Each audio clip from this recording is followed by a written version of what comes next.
show you how Sidekik can help you interact with smart contracts. So here on the left, I have my editor with some boilerplate smart contract code. On the right, I have Sidekik opened up. And in the background, what I'm going to do is I'm going to run a hardhat node locally, which is a fork of mainnet. And I'm going to run hardhat-deploy. What hardhat-deploy will do is it will watch my code. As it changes, it will deploy it to this chain, and it will maintain this file, contract-addresses.json. In this file, it has the address and ABI of all my contracts. Okay, so with that setup done, let's use Sidekik. So here you can see Sidekik is connected to my local blockchain, and I'm going to upload the contract addresses to it. Sidekik has found this one contract with this address. Let's take a look. Here we can see that Sidekik has built a UI for my code. Let's call this name function, gives us foobar. Let's write another variable. Say age is 100. This should show up in Sidekik. We'll call this. Awesome. Let's write a setter function.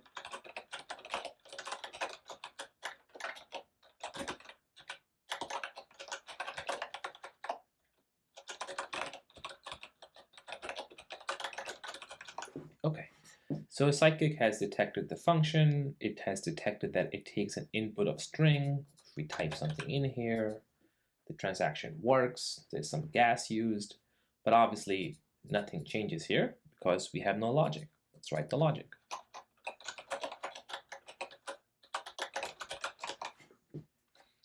Cool, let's test out our logic now. So name starts with foobar. We change it to ABC.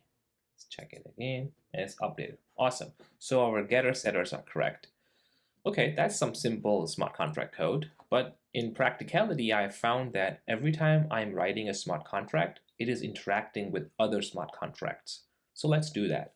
What we can do is we can make it so that changing the name costs $1 in USDC. So let's interact with the USDC contract. The first thing I need for that is the USDC contract's address. Let's get that.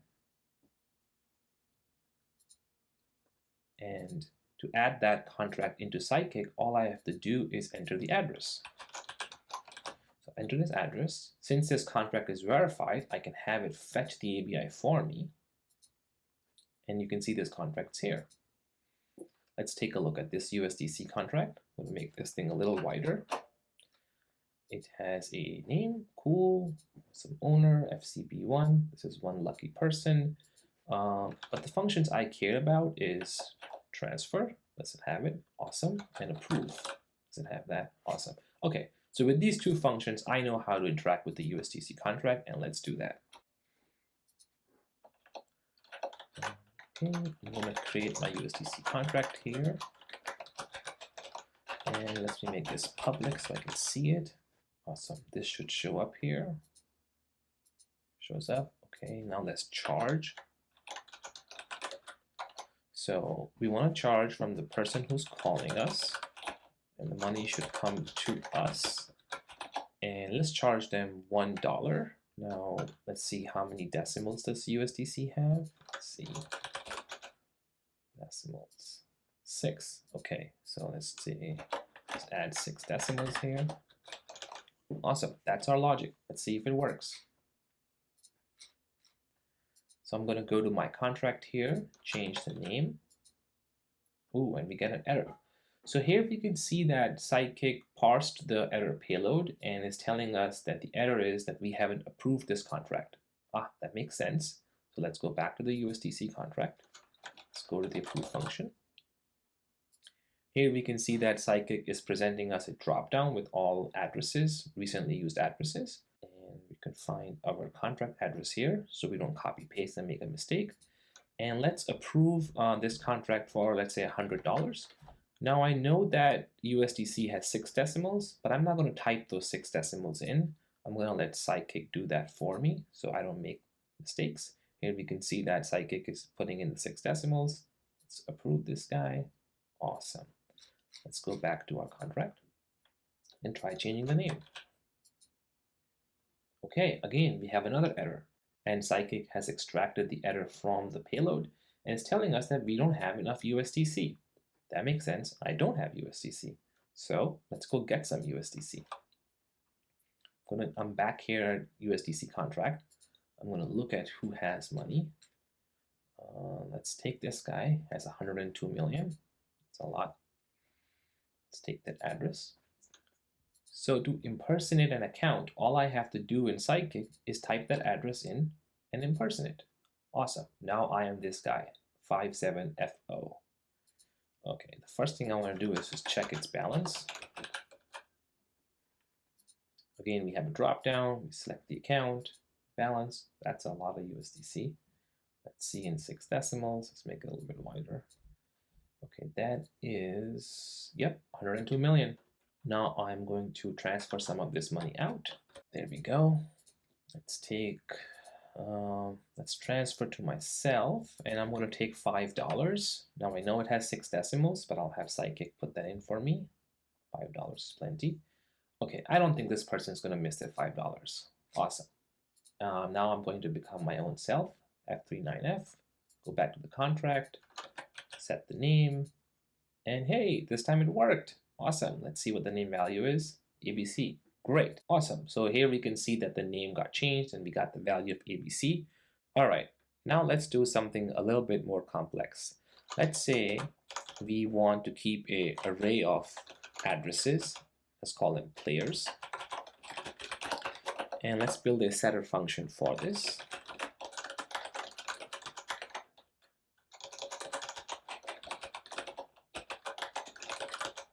Okay, now what we want to do is, let's make this public. Okay, so what we want to do is we want to save these players. So we'll just loop through them.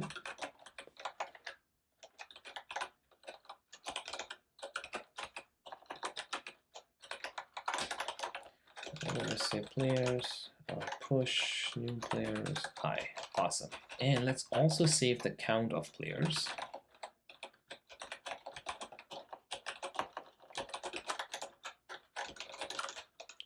And let's save the count over here.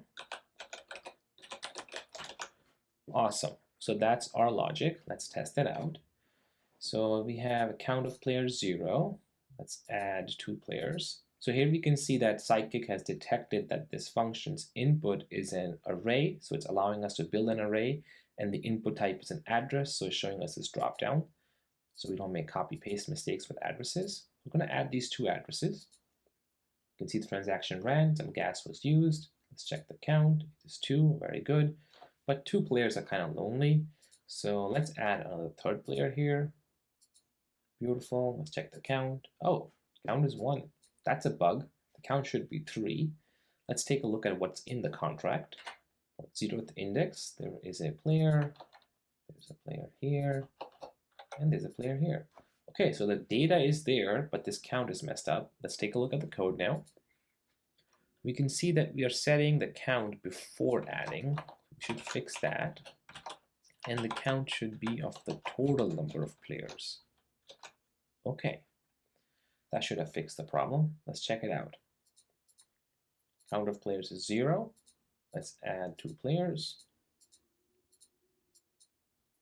Count is now 2. Let's add a 3rd player. Hey, and the count is now 3. Perfect. So that works. Okay, so we just worked with an array of addresses, but let's make it a little bit more complicated. Let's say it's not an array of addresses. Let's comment this out. And let's make it so that it's a struct. So it's a struct player. And the player has, let's say, a date of birth, has a name in bytes, has an address, of course, and it has some kind of ether limit. So I'm just going to call it ether limit. Okay, and this function will take a player now. So we'll say player, and we'll comment this code out, because all I want to show you is that Sidekik can accept a complex data structure as input. Awesome. Now Sidekik shows us the setPlayer function, and it accepts an input as a struct. Let's start with this date of birth. So we need date of birth in Unix time. Sidekik helps us here. We can just enter, let's say November 1st, you have a young person, and we can see that Sidekik is converting that to a Unix time for us. Name in bytes, if I knew I would type it in, but I don't, so I'm just going to use the Sidekik helper here to type in my name, and we can see that Sidekik is converting it into bytes 32 for us. Wallet address, again, we have a drop down so we don't make mistakes. Ether limit, I'm going to give myself a limit of 0.4 ETH. I know ETH has 18 decimals, but I'm not going to put those decimals in, but Sidekik can for me. Let's take a look at the total payload it's going to send up for us to set player. You can see that Sidekik has built this payload for us. Now, if you have used another tool to interact with smart contracts, you may recall that typing all of this into a text box is very error prone, and that's why Sidekik auto builds this payload for us. Okay, and we can call this function, goes through, but let's make it a little bit more complex. Let's say that setPlayer accepts an array of players. Let's make it like this. Let's call it setPlayers. And now it's an array of structs. Well, Sidekik should figure that out. And now you can see that it's allowing us to enter an array of JSON objects. And we can see it's building the payload appropriately for us. So that's Sidekik. It's a tool to help you interact with smart contracts. In this example, I was working with my local hardhat node, but I don't have to necessarily interact with my local hardhat.